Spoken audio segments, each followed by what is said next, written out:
kwaze kwaba kuhleke okuhlangana namhlanje ngosuku ngesabatha usuku Engcwele lapho bathandekayo sakuhlana khona ngesifundo sethu salamhlanje. Mina engikhuluma lani ngingumfundisi uGresham Mlilo. Balaleli salibonani njalo ngegama lenkosi yethu Jesu. Sibonga uNkulunkulu osihlanganise siphila okhulumayo ngumfundisi Miladube. Salibonani bantwana benkosi okhulumayo Mrs Sandile Zanamwe. Salibonani sihloko okhulumayo nguAmos Maforo asibendo umthandazo.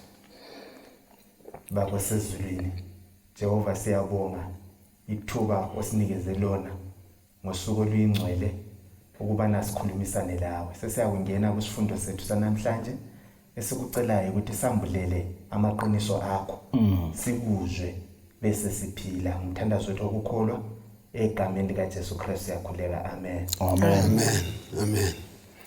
Siyabonga bathandekayo ukuhlangana njalo kulesi sifundo salamhlanje. Silokho siphakathi kwezifundo ezikhuluma ngesivumelwano. Ngingathola lunyugwalo oluthi the heavenly trio ku page 121 no page 122. Nxa ekhuluma ngezivumelwano ukuthi yazi iBhayibheli indaba yokwenza isivumelwano. Awuyathi futhi iBhayibheli indaba yokugcina kwesivumelwano sikaNkulunkulu. Ungazwisisa isivumelwano uthena umlobi uyakuzwe yonke injongo yeBhayibheli. Abesithena ngoba isivumelwano siyaveza uNkulunkulu lesimilo sakhe. Isivumelwano siyaveza kungenxa uNkulunkulu wadala umhlaba.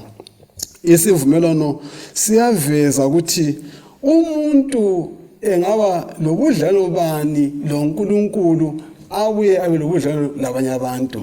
Namhlanje ke bathandekayo sikhangela udaba isivumelwano esitsha sendawo eqhakathi Engcwele.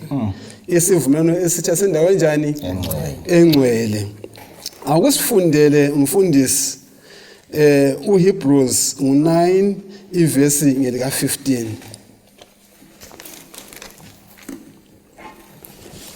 Hebrews 9 ivesi ngelika 15. Siyabonga bathandekayo lemakhaya khona ngapho bamba iBhayibheli ukuze sibe ndawonye. iBhayibheli lapha lithi lona la ngenxa yalokhu ungumlamuli wesivumelwano esitsha ukuze lokhu ukufa sekufikile ekuhlanganeni kwesiphambeko ngesikhathi sesivumelwano sakuqala ababiziweyo bamukele isithembiso selifa laphakade. Siyabonga ngaleli vesi sendibana libalwe ngesikhathi sesivumelwano sinjani esitsha. Siyabonga. Singakangeni uzabuza imibuzo emibili emithathu kodwa kulento le ndaba exoxwayo maqona lesivumelwano esidala. Bathi kule ndoda eyayihamba ebunyameni kusithile.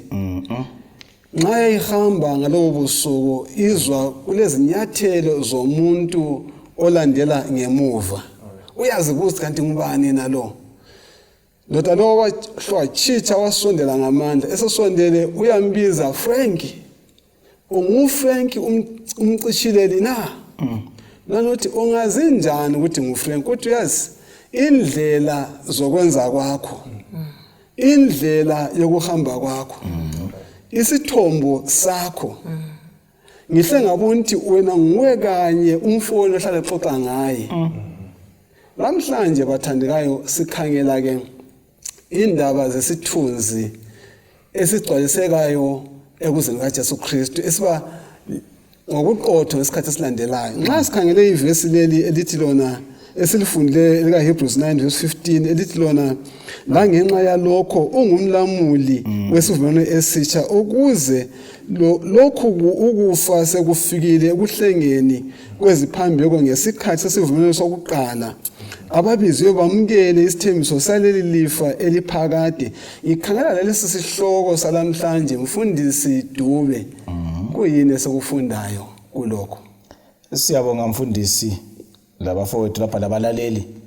Sithola uJesu lethwa njengosimeleyo esendlini engcwele ukudlula ithabanikeli la izolo elemhlabeni bese sithola isithembiso sokubana konke sikufunde njengezithembiso phakathi kwamaviki adlulileyo kuqaliseka kuJesu Right. ngoba indatshana oyikhulumileyo kwakuyisithunzi ukuthi kube lethabanikeli emhlabeni kwakuyisithunzi ukuthi kube lenyamazana ephuma igazi kuthiwa ngumhlatshelo Right. uJesu sebuyile ukuthatha konke akwembathe yena athi indaba yosindiso icina kimi yikathi uyindlela leqiniso ngibona isifundo sisikhombela ukuthi indaba zethu zonke zokuphila emhlabeni lokusinda sezulwini ziphela kuJesu Kristu.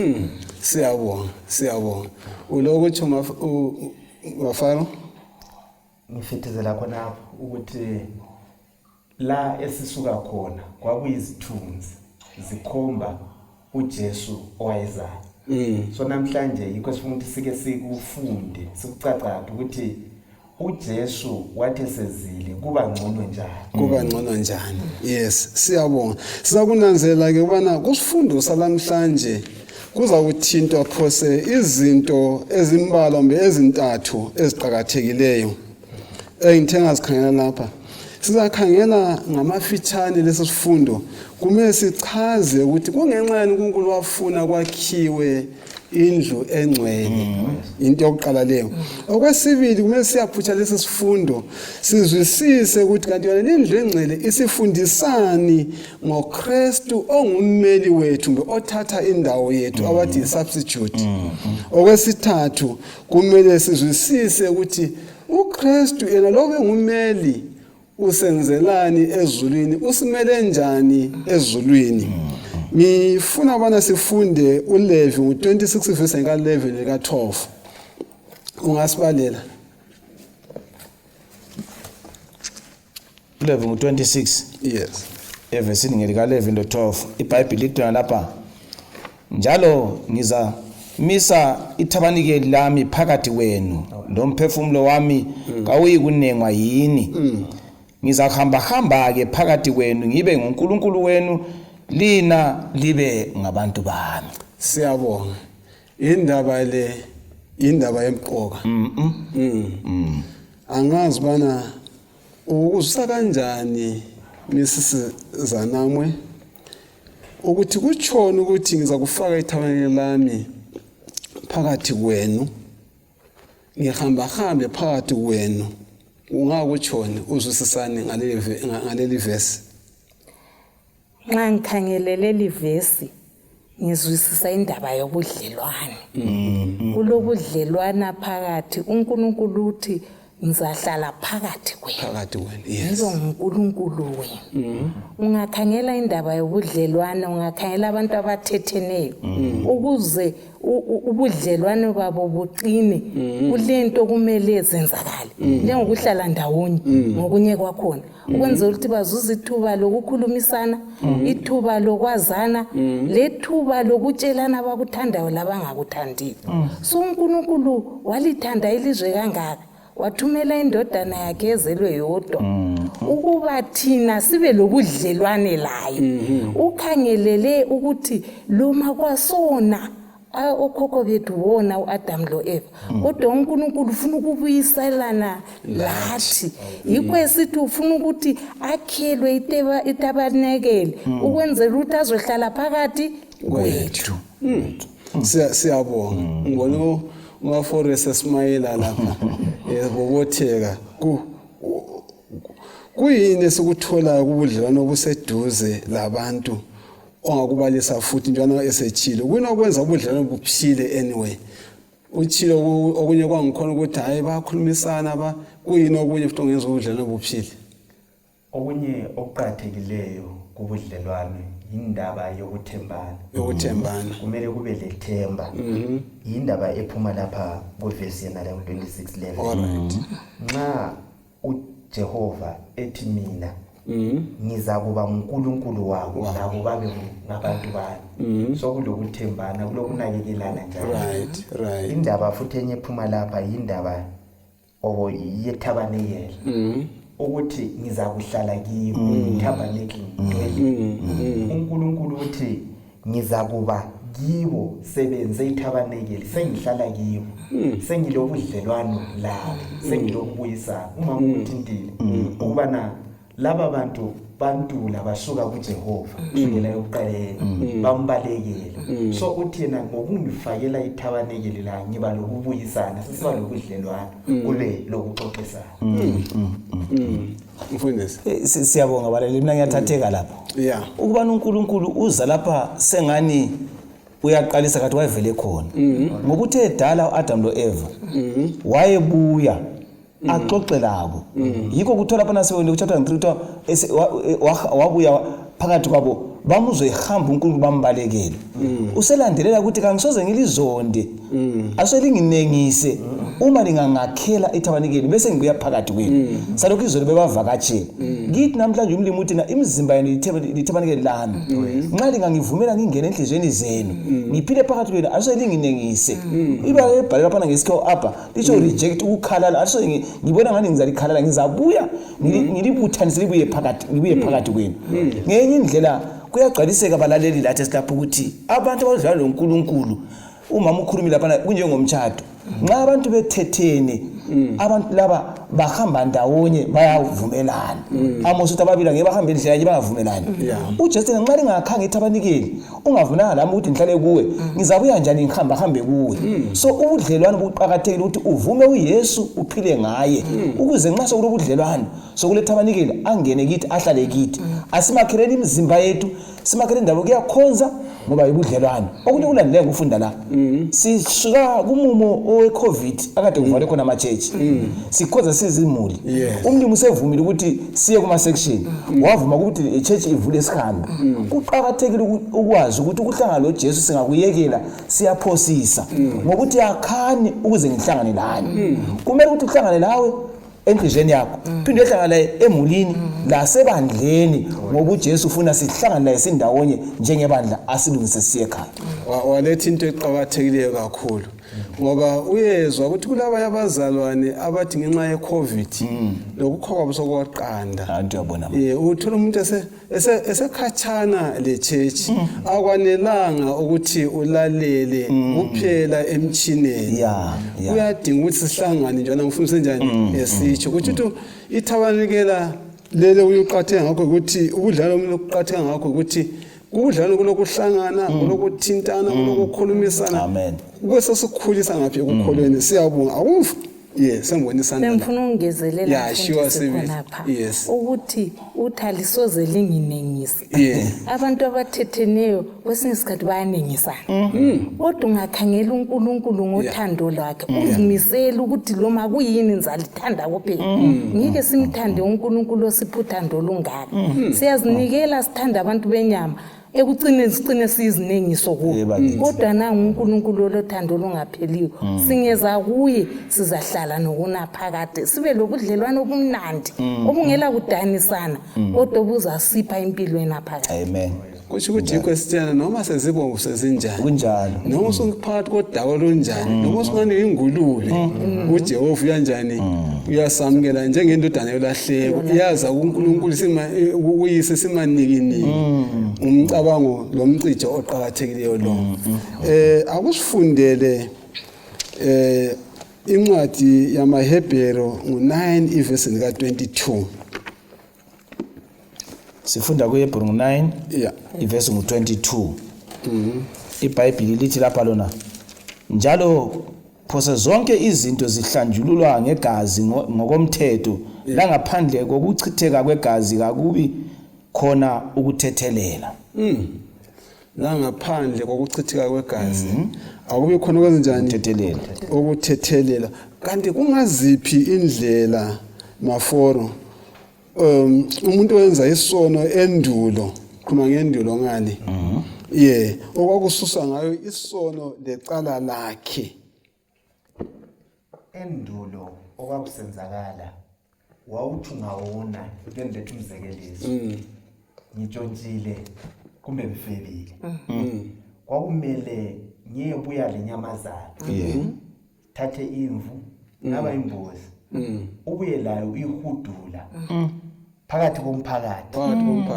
indoda endala ehlikhani ukuthi lapha kukhona okwenzakalayo kukhona okwenzakalayo kumafoni ngiqhube leyana ngihambe layo eTabanekele ngifika khona laphana eTabanekele engangimele ngikwenze yikuvuma ngibeke izandla zami phezulu kwaleyo nyamazana ngivume kube le transfer yezono zami ngizifaka phezulu kwenyamazana ngivume ukuthi ngonile ngifebile ukufeba lokhwana sokusuka kimi sokufakwa emvini engonanga engenzanga lutho bese ngithatha mina ingqamu ngibe kuma yona leyana nyamazana ngiqume inyamazana engonanga sengiqume inyamazana engonanga igazi lona lelana elenyamazana esifunde ngalo ubana ngaphandle ubana uchitheke igazi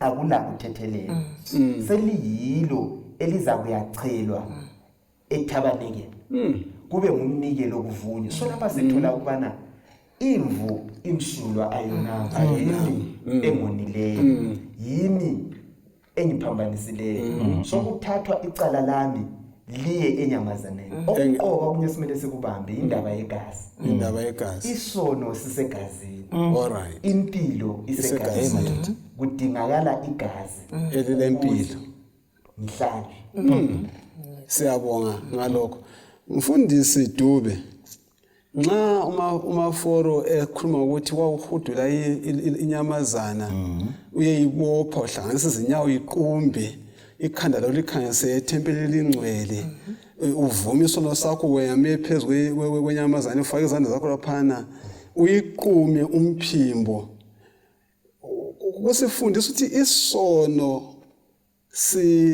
ukona kuyinto enentengo engakanani ngizama udinga ibala lapha ukuthi kanti isono yinyamazana bani nxa ukhangela kusiba lento nje yona leyo isono sifundani ngesono nxa kusifa ezinye izinto endaweni yomunye umuntu bathandeka isono sibuhlungu njalo isono into embi ngoba nxa sifunda ngenyamazana lapha ungani kulula kodwa ungakhangela uJesu enguNkulunkulu athi isihlalo sakhe aphume kubunkanyanganya ehle abe emhlabeni owileyo abe sethatha isimo sembuzi egoqwayo ibotshwe ichwabhane liyakwazi ukuthi wakhafulelwa wafaka umqhelo wameva wenziwani kokutshengisa isono yinto embi ebuhlungu edinga ukuthi sikhale kuJesu Kristu ukuthi sure ngenxa yegazi lika Jesu siwisane laye ngoba ukuthi yena abe yimvu kwathatha uthando likaNkulunkulu so isono sasusa izulu esihlalweni sobukhosi lehla ukuze thina sisuswe lapha phansi sibuyisele ensimini yaseEdeni engawonanga sisiya ensimini kaNkulunkulu ezulwini so isono yinto embi kangaka okumele wonke umuntu osemhlabeni akhale enkosini ngoba sibotshiwe sikhulula kuphela ngegazi lika Jesu kuvikela iphelileyo sike saxoxa lesanduma mama lapha sike saxoxa ngomthetho lesivumelwano ngifuna ukuya kumama usahluhlanganise lathi ufuna ukukhuluma ukuthi nxa isono sesibulala inyamazana kanti vele isono siza njani akuhlanganise lenkulumo afumana welethe uphendula lo umbuzo kanti vele isono siza njani ngiyabonga mfundisi intade ngifuna ukuyitsho uqala indaba yegazi alright kanengi into ingangcula sithatho sepa sithatho hand sikini right legazi ngingazisika liphumela ngiyathatha awosepa laba ngiliklini kodwa lapha sitela ukuthi sihlanjululwa ngegazi yisimanga esitshengisa ukuthi asonto nje enziwa ngumuntu yinto elamandla ezulu ngenxa yokuthi isono asifuni sepa isono asifuni manzi nje kodwa kwathatha igazi ayikhona igazi nje kodwa igazi lika Jesu ukuze sihlanjwe so asibeni size kuJesu sigezwe izono zethu isono lezithi sesisenze saba ngenye into ungakhayela abantu izibhonda umuntu egqoka isuti umbona utshila umnyama ngenxa yesono lomo okhanye ngani umuhle utshenile ungahlangana duze laye uyanuka unuka amaginqo ngenxa yesono isono sesisikhiphile ubuhle sasidalwe sibobo kodwa nanti ithemba elinguJesu ngegazi likaJesu sizasindiswa. Sifundani ngomthetho lesono nxa phela isono soziphunguya kodwa isono siza ngokweqa so sifundani ngomthetho lesono ulabantu abathi umthetho awusebenzi kuyikuthi umthetho kawusebenzi bekungadingakali igazi yabona indaba umthetho umi umlobe ngimthandayo uthi yena umthetho yi-transcript of God's character uyisimilo sikaNkulunkulu the same yesterday today unaphakade akaguquki ngumthetho lo wami kudingakala igazi elimelwa uNkulunkulu ngokwakhe kuba kudingakala igazi likaJesu ngokwakhe okunguNkulunkulu ukuze liyogeza isono umthetho lwana owethulwe yisono so umthetho umi imunaphakade uJesu umi imunaphakade kudingakala okuni unaphakade ukuze kuhlambulule lokho okwephule umthetho kaJehova siyabonga ngiyakuzwa bana nxa kungela mthetho akula sono nxa ungela sono akula mmeli kungenxa ukuthi umthetho ayisesifundo somthetho kodwa bengifuna ubana ngikhangele ukuthi ukuthi inyamazana iye kufa ifela isono sami uqinisa obukhona bomthetho uthi ube bengathana hayi asikukeleni khona sesekuxolele kodwa ukuxola kwangikhona kumele kube lokufa okuveza ukuthi yimi kumele wenziyani ngaye ngiyafa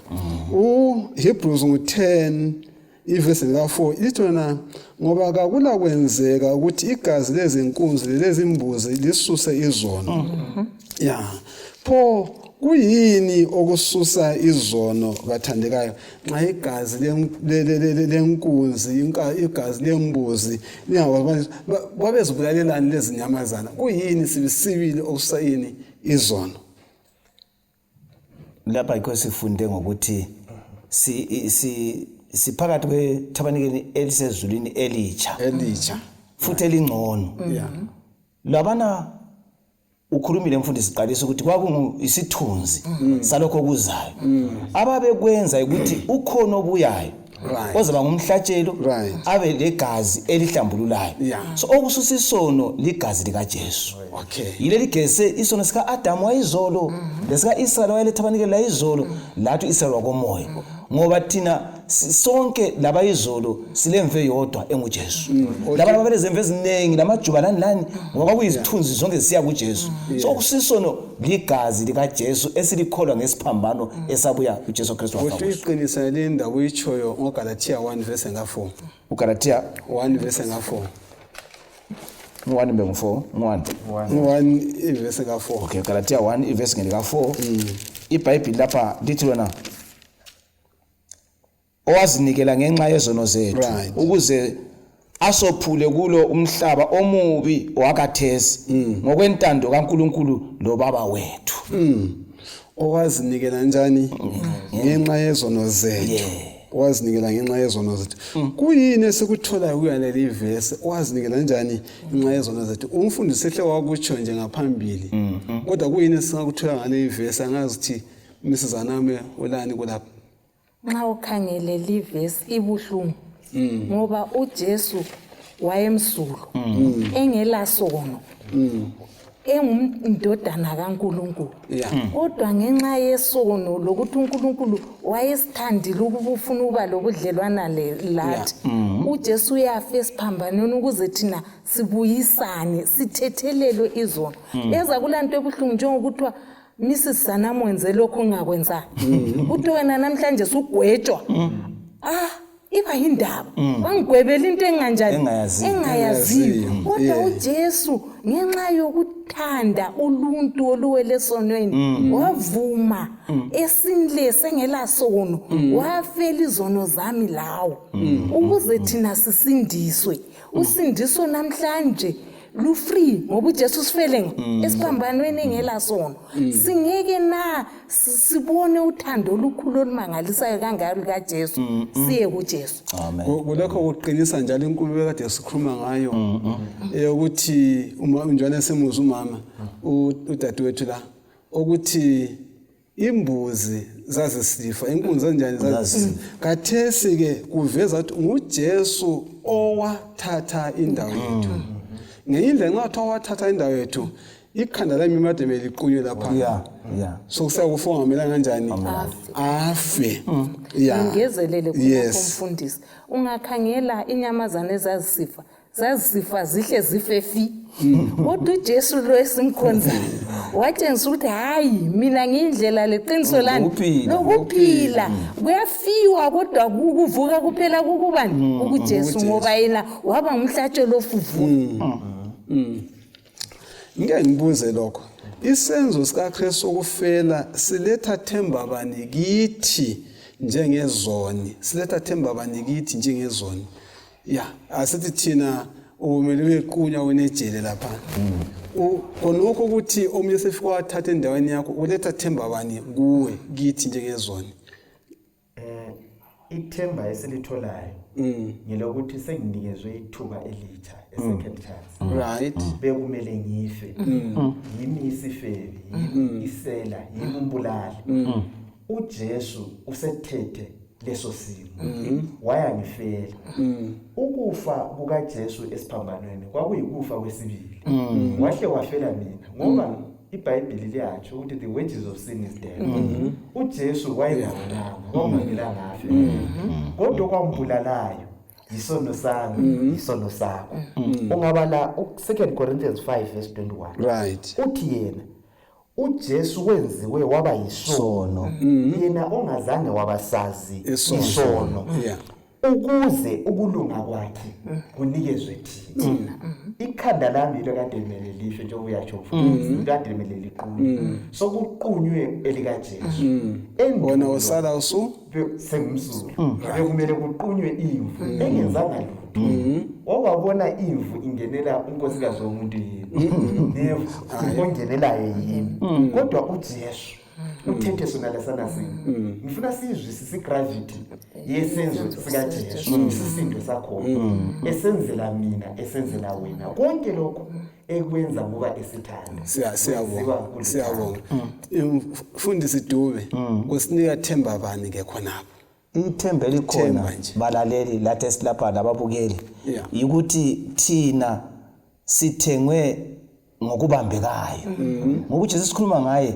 asinjengabayizolo ungahamba eIsrael ingcwaba lakhe alila muntu waphuma kwabambeka thina sesiphila esikhathini uJesu ezele wakhula wafa wavuka so silethemba lokuthi silommeli ongafani nabameli bomhlaba ukuthi indaba ngehlule yathi hayi ngizamile ungahamba nje ejele uyephika thina siyaphuma ejele lesono ngegazi likaJesu akula lo yedwa omelwa nguJesu esonweni owalokho ebotshwe yisono ithemba lokuthi silokukhululeka okuqinisekileyo okungala ukuthi ngubani ongabuvimba uSathane namadimoni akhe noma bathakathi angeke bavala uJesu nxa sefuna ukukhulula so kuqhakathekile ukuthi asibuyeni kuJesu ngesibindi ngoba inkululeko ikhona ngegazi lakhe ngiyabonga kakhulu ngizwa uDubethena efakazelana lani ethi kuletha ini inkululeko kuletha ini intethelelo sengikhululiwe sengithethelelwa yithi kuletha ukubuyiswa abathi restoration ngithi ukuphinda ngakhe kakutsha yes siyakubongela khonokho ngifuna yebo sethu umfundisi uzidubuza sitela indaba yokuthi kade esintwini benza njani abantu bangaphambanisa yake ngizwe ekhuluma ngayo kuhle uyazi ukuthi uSathane ugangile uyathanda ukukopa into zikamlimo kodwa senza izinto zakhe ezingayisizo uyafica umuntu ethena ngilomnyama kuthatha inkukhu kuthi izihambi yequnywa kuphuma igazi kuthi umnyama usahambile uzama ukulingisa uJesu kodwa nengakhuphanga lutho angikabe ngabona wakhupha umnyama okhutha umnyama wokufa lokho sibangcaba umnyama ukuthi iphumile so abantu bayenza amadlozi kuthi kuyabulala inkomo uchitha igazi kuthi kulungisa umuzi kakulungiswa lutho so uJesu bathandekayo uSathane uthe sifanise okuyikho okungayisola sithunzi okuyisithuko asibuyele kuJesu igazi leqiniso kaliqunywa nje kuphela liyimpilo lilamandla lelapha wazongikhumbuza ukuthi abantu bafungela ijwe loNkulunkulu wathi ngigazi balinjani ichitheke yes ngifumana ngibale nje amavesi ambalwa lapha uMateyu 26 verse 28 la abalisa ngegazi kaJesu balalenzana ngithi uthena ngoba lokhu kuligazi lami lesivumelwano esitsha elichithelwa abaningi kukho ukuthethelwa kwenjani kwezono uEphesians 2:13 ayothena kodwa kathesi ke kuKristu Jesu lina elalikade likhatshana selinjani seliseduze lo Kristu angithi uHebrews 9:14 sithi kakhulu kangakanani igazi likaKristu owathi ngomoya ophakade wazinikela kuNkulunkulu engelasici lokuhlanjululwa kanjani kwecala emisebenzini efileyo ukukhonza uNkulunkulu njani ophilayo wonke amavesi nxa siwalandela la asitshelani ngegazi likaKristu njalo lo msebenzi bani kucebo losindiso nxa sikhangele mfundisi indaba vele isegazini isiphambano saba isiphambano nje singela gazi sikhulumi ngaso igazi likaJesu lachitheka ukuze sithethelelwe izono zethu so indaba yegazi itsho ukuthi thina kathesi sesikhululekile abantu bangaya empini bayekulwa ngemva kokulwa sebenqobile babuya besithi lizwe sinjani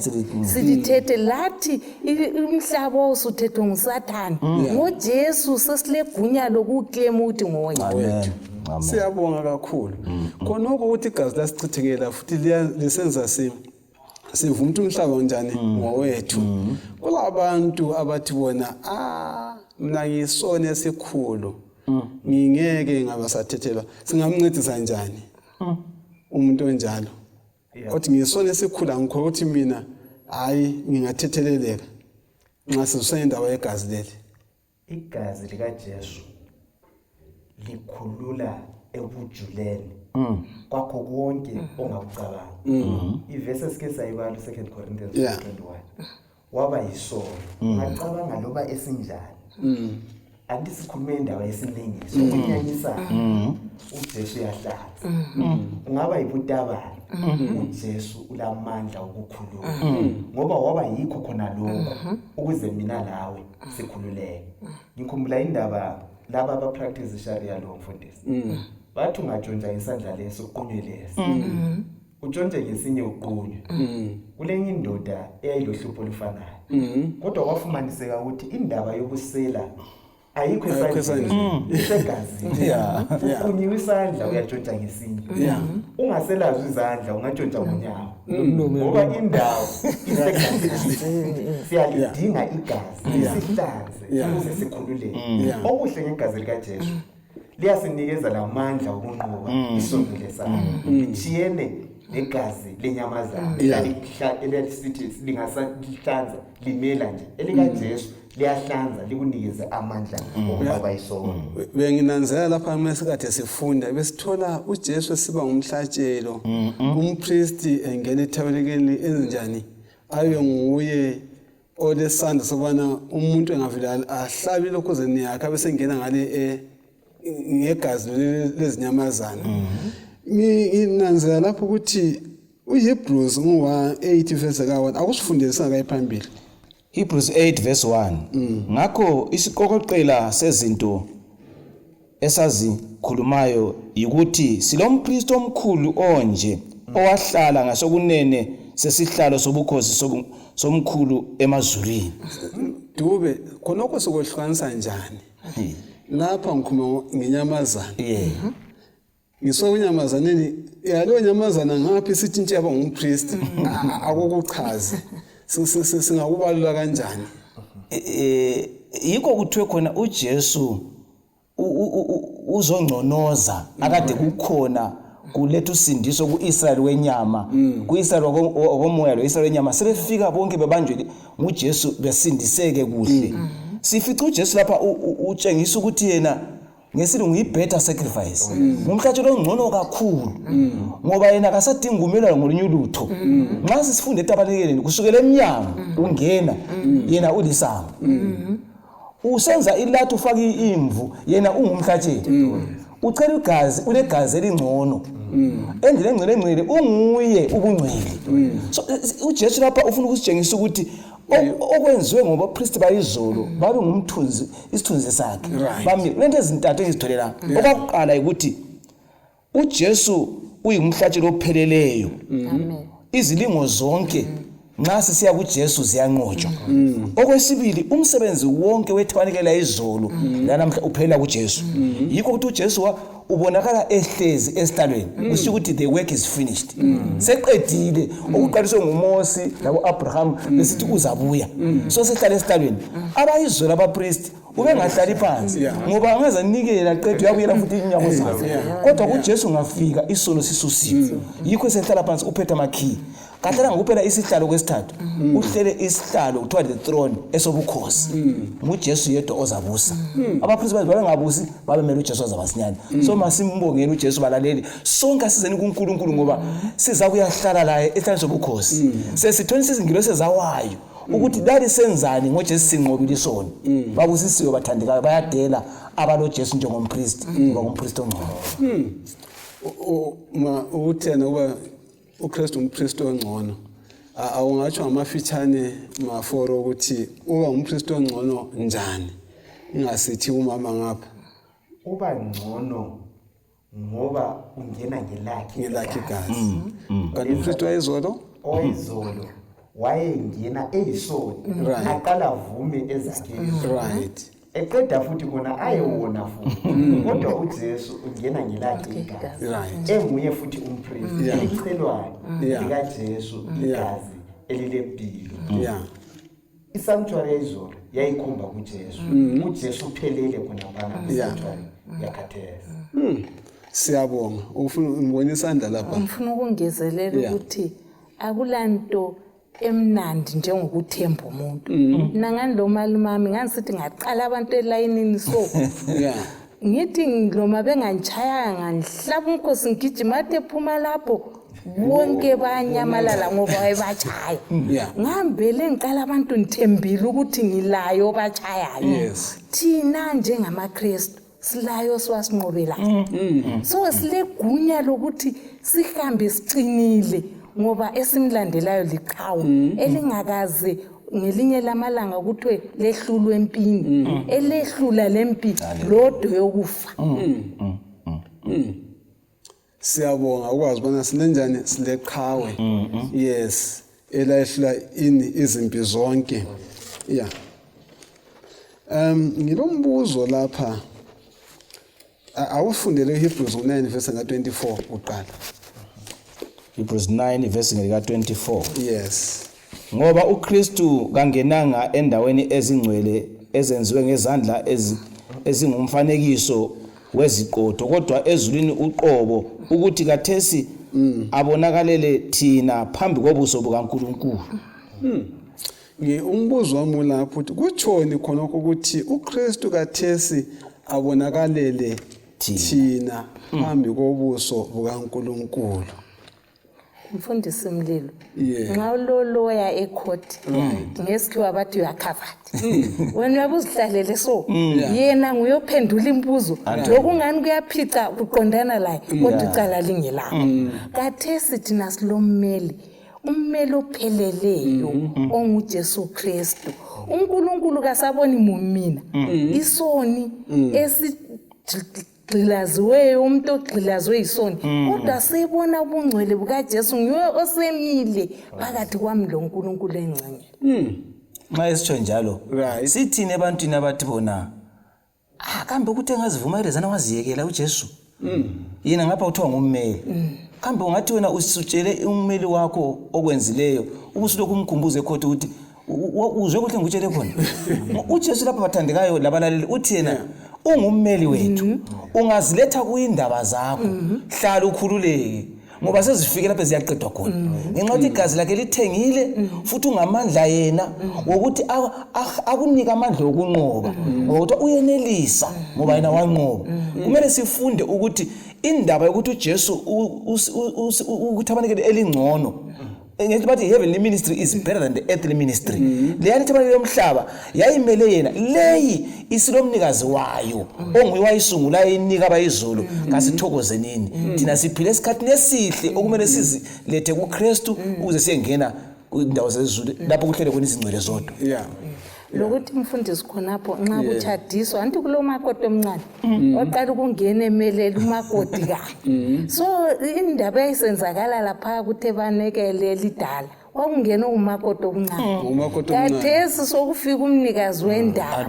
umakoti ka onguye umnikazi wendaba sikhululiwe bazalwane ngegazi likaJesu ezimna ngihlala ngisithi ungahlangana nxa umama lo muntu oyindoda useseyinkazana athi hayi ngiza kuthengela indlu hayi ngiza kugcina uhluthathe ukuthi hayi ngiyakufuna kodwa uJesu usipha izithembiso ezinaphakade ezingasozo umuntu ozokuthi zingakhohlakaliswa ngazo kodwa izithembiso ezipheleleyo uthi ngiza kubalani kuze kube sekupheleni kambe ngeke simkhethe ngokusimela kwakhe namhlanje umelwe umuntu othi ngizaba lawo ukuze kube sekupheleni ngiyengeza nje ukuthi i-heavenly ministry kaJesu okwenzakala ezulwini uqinisekile ayiso tempeli elakhitha abana elakhi wangezandla uJesu khona phakathi number 2 akula ngilosi kumbe sidalo esasingabuya sizosikhuluma wakudinga uJesu ngokwakhe wabuya wazosikhuluma balaleli asibende siqinisele xa sibuya kuJesu sibuye sinesibindi sikhululiwe singavumi usathana serobi kwangane akula lutho uJesu asenzele izolo usenzele konke asibuyeni sime isibindi sikhululiwe indeed uJesu ukhona uyaphila njalo uyasilisa amen ekela umbuzo wami wokugcina lapha efuna siphinde ngamafitshane nje yiziphi indaba ezinhle esizithola kusivumelwano esinjani Esisha ngabe ngani siyaphinda le ndaba kuletha themba bani emuntwini owenze isono ufumana isiqiniselo bani just in short mfundisi Dube ubungcwele buza ngoJesu Kristu kuphela ukukhona bukaJesu kithi uthabanikele ngomzimba wami ukhona bukaJesu emzini wakho emulini yakho lebandleni isiqiniselo sokuthi sinqobile kumele sikwathi igazi likaJesu singalamukela lobungcwele sobufikile phakathi kwethu siyabonga ufuna ukuthini mntala kumbe ayingakutsho ukuthi asibeni lesibili siyabonga uSathane ufuna usibopha kwangani akula lutho lwenzakala uJesu khona uyasikhulula asimeni sibindi bazalwane uJesu simkhonza ingonyama yakoJuda nqobile kungabe kuyiCovid-19 kungabe kuyidiabetes kungabe kuyicancer kungayindlala kungayikuzondana konke kunqotshiwe esiphambanweni asimeni sibindi uthi ebhala uJohn ku1 John 1 verse 9 uthi khona sonke size sizovuma izono zethu ngoba uthembekile ukusithethelela izono zonke ezivunyiweyo ziyathethelelwa kuJesu siyabonga abathandekayo siyabonga ngokuzwa isifundo esiqhakatheke kangaka esikhuluma ngesivumelwano esitsha isivumelwano sinjani esidala esibona kugcwaliseka qho ngaye uJesu Kristu sebetshilo abazana asimeni isibindi sinqobile isibani sanjani sakoJuda kasiyeni kuJesu Kristu singesabi sinesibindi esikhulu siyamkeleka ngegazi kaJesu Kristu ngizacela umisisizana nami asivalele ngomthandazo isifundo esihle kangaka amen asikhulekeni baba uNkulunkulu osezulwini lalapha emhlabeni siyabonga ngokuhlakanipha osiphe khona ukuba sikhulume ngezwi lakho siyabonga ngobukhona bakho ezimpilweni zethu siyabonga uba zonke izikhathi ulathi ngalesi sikhathi uNkulunkulu sipha amandla lesiqiniselo umhlaba wonke jikelele oba sibekwazi ukuthi sinqoba ngalakho igazi kuphela. Sipha amandla kwala sibambelele kuwe. Sisenza izifundo ezinje zisikhombe kuwe kuphela. Ngikhuleke egameni kaJesu wasifele eCalvary. Amen. Amen. Amen.